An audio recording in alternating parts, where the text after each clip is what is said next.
Hey everyone, welcome back to the Movie Club channel.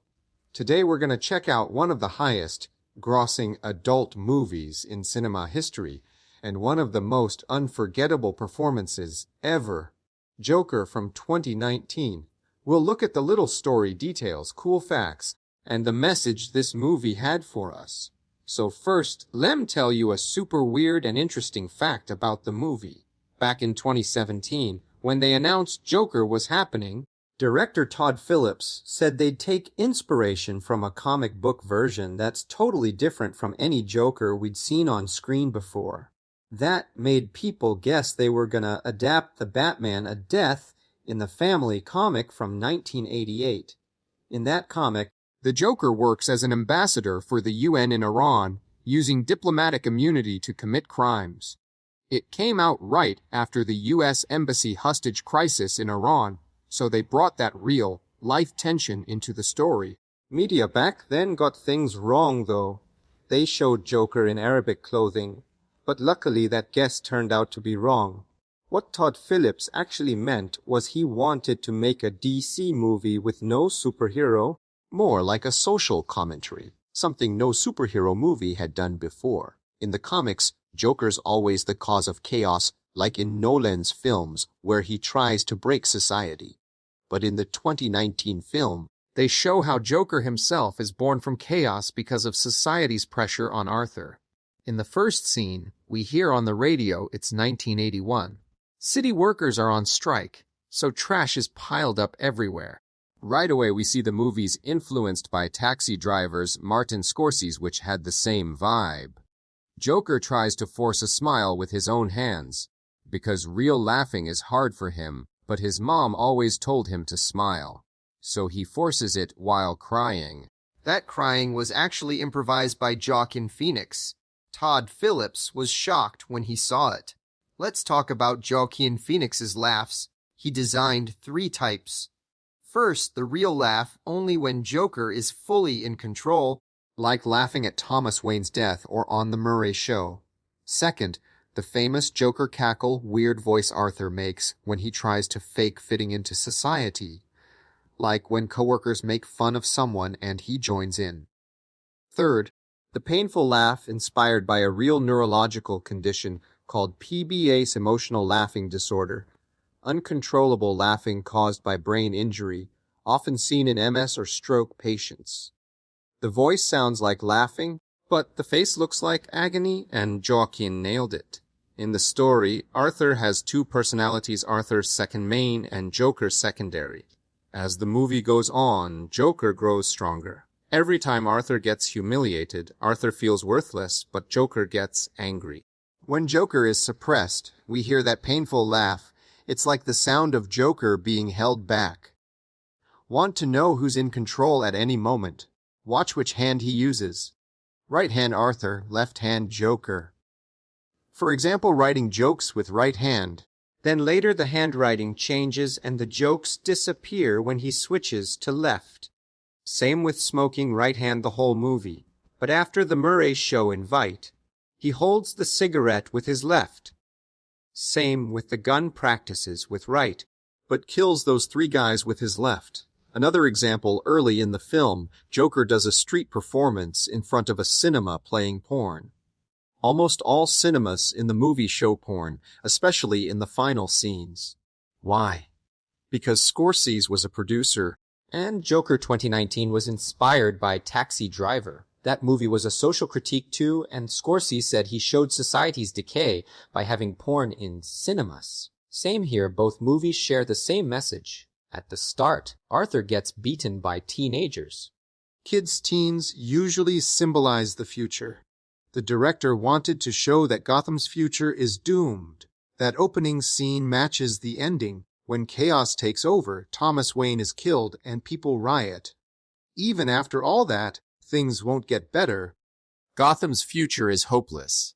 After the beating, something falls out of Arthur's clothes. It's just a reference for hardcore Batman fans. In comics, Batman has no superpowers, so he uses gadgets. One time he sprays acid from a flower on his suit. In the Jack Nicholson Batman movie, they recreated that scene. Here, it's just an Easter egg.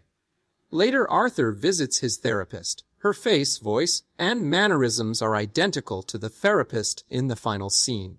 In that final scene, the clock in her office shows 11:11. Actually, throughout the movie, every clock shows 11:11, like time has fallen asleep. Because in the ending, we realize the whole movie is a flashback Arthur in Arkham Asylum telling his story to his therapist.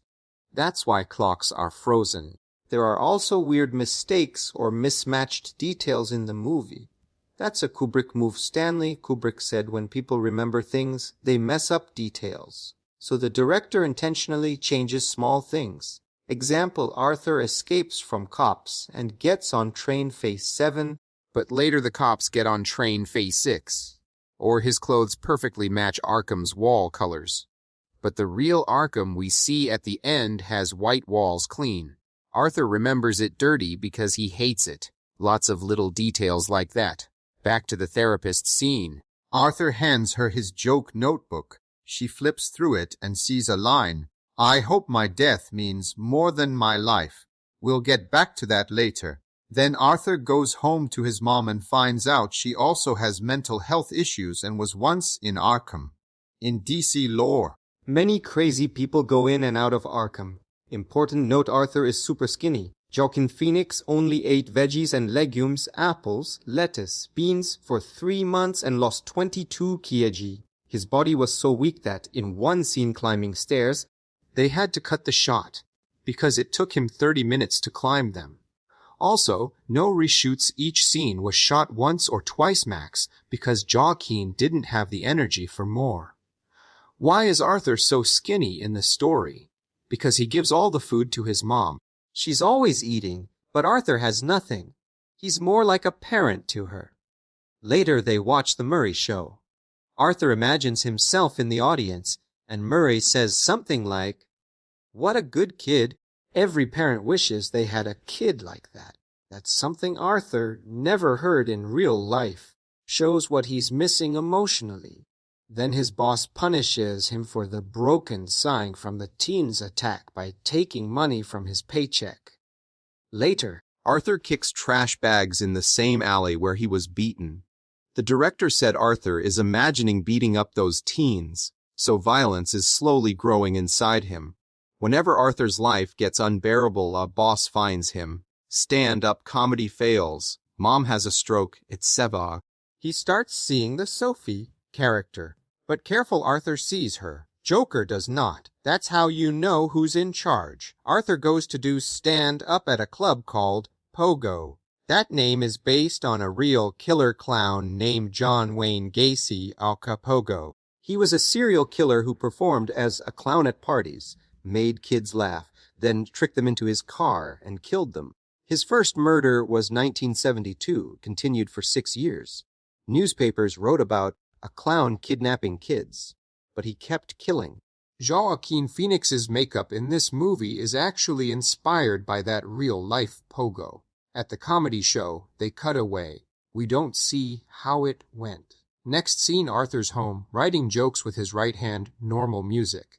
Suddenly, the music changes, gets creepy, and he switches the pen to his left hand. Now Joker is writing.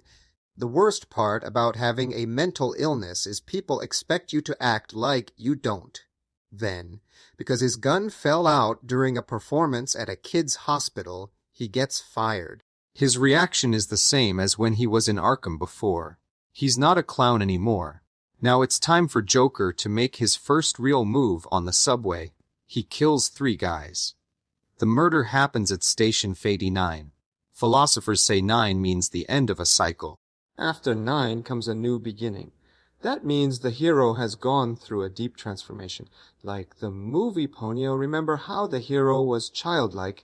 Then something happens and they see the ugliness of the world, and after entering room 59, the movie stops being childish. Same here, Arthur is at his weakest moment. Joker is slowly reaching his peak. A huge change is happening inside him. Joker escapes into a bathroom and starts dancing. That dance is exactly the same as the celebrity he admired on the comedy show in his imagination. Joaquin improvised this scene too. The director had no idea. Joaquin said that after the murder, Arthur, the fragile, pressured man, disappears, and a new destructive identity, Joker, is born. That dance is Joker celebrating the freedom he feels inside. The next day, Arthur goes back to work to get his stuff. On the way out, he jokes, "I forgot to punch my card," and punches the wall clock. Joaquin did that 200 times until the clock finally broke. Todd Phillips then told the crew to loosen the clock and put foam behind it so Joaquin could just hit the foam. Arthur goes home and finds a letter his mom wrote to Thomas Wayne claiming Arthur is Thomas's son. Arthur doesn't react yet but investigates.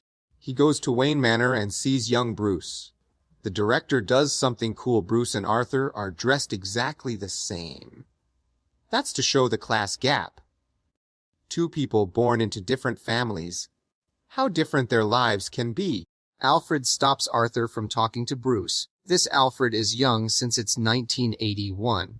Arthur tries to meet Thomas Wayne, but Thomas is watching Modern Times by Charlie Chaplin. That movie's message is similar to Taxi Driver. Thomas denies everything. You're not my son. Your mom is crazy. You were adopted. The movie keeps it vague. Did Thomas lie? It's never confirmed. Then later, after Arthur kills his mom, thinking she lied, he takes her young photo from the mirror. On the back it says, "Love your smile." Signed, T.W., Thomas Wayne. The handwriting is different from his mom's, so Thomas definitely had a relationship with her. Whether Arthur is actually his son remains unclear. The actor who played Thomas Wayne said he believes Thomas really was Joker's father but hid it to avoid scandal. Also, in the file, Arthur's previous name was unknown. Even the name, Arthur, isn't his real one. So in a short time, Arthur loses his job, loses his mom, and loses the chance to connect with who he thought was his dad. Now he has nothing left. That's when he renames himself Joker. After leaving Arkham, he suddenly realizes his neighbor Sophie was a hallucination. Why now? Because Joker knew the truth all along. Arthur still thought it was real, but Joker knew. That's why, when Arthur was in the hospital, Sophie was beside him. But when Arthur sees himself on TV and gets angry, Sophie disappears. Because from that point on, we're seeing things through Joker's eyes. Now he walks around in full Joker makeup. When he goes on the Murray show, he asks to be introduced as Joker. The camera angle changes to a low-angle power angle, makes the hero look dominant. That's when Joker fully takes over Arthur. The famous staircase dance is also the same. Joker feeling free. He did it before the Murray show too. Remember that line? I hope my death means more than my life. That was Arthur's plan. He was going to kill himself on live TV. At home, he practiced. But on show day, backstage, he's smoking with his left hand at Joker. On stage, he sees that same line in his notebook and zones out. Murray mocks him. Then Joker changes the plan. Arthur wanted to say his piece about rich people not caring, then kill himself to make his death meaningful. But now Joker is running the show, so instead, he kills Murray with his left hand. That's why he killed one of his old co-workers earlier.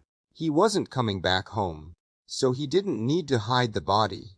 Joker gets arrested, but the city is in full chaos, because he told people to rise up live on TV. Everyone in Joker masks is looting. Even the ambulance he's in gets crashed, and people free him. Meanwhile, Thomas and Martha Wayne leave a cinema playing Zorro's, which is linked to Batman. Young Bruce saw Zorro right before his parents died. Their limo is on fire, so they run into an alley. A guy in a clown mask stops them, repeats what Joker said, "You deserve to die," and kills them. Bruce is left standing there. That's the moment Batman is born. At the same moment, Joker gets out of the crashed car and smears blood on his face to make a smile.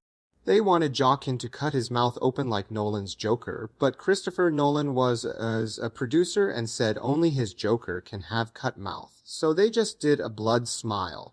So both Batman and Joker are born at the same time. Final scene, Joker in Arkham laughing. But this laugh is real, not like any other laugh in the movie. Therapist asks what's funny. He says, "You wouldn't get it." He's laughing at Thomas Wayne's death. Why? Because he sees himself as the son of a corrupt king who hid him out of shame. That son became the court jester, then overthrew the kingdom and became the prince of crime. Todd Phillips says such a story only makes sense in the mind of a madman. Joker kills the therapist and the movie ends. So this superhero movie focuses on social issues, Just like Taxi Driver and Modern Times. The message is clear: how society treats people deeply affects their personality. If there's neglect, humiliation, social pressure, and no one pays attention, people feel isolated, like they belong nowhere. that can create a monster that endangers society. The movie warns the audience if we ignore vulnerable people's problems, society itself might fall into chaos. So Joker 2019 is less of a superhero movie and more of an anti-comic book movie. Hope you enjoyed this breakdown. Hope it was fun and useful. Thanks for watching, and don't forget to like if you enjoyed it. See you next time. Bye!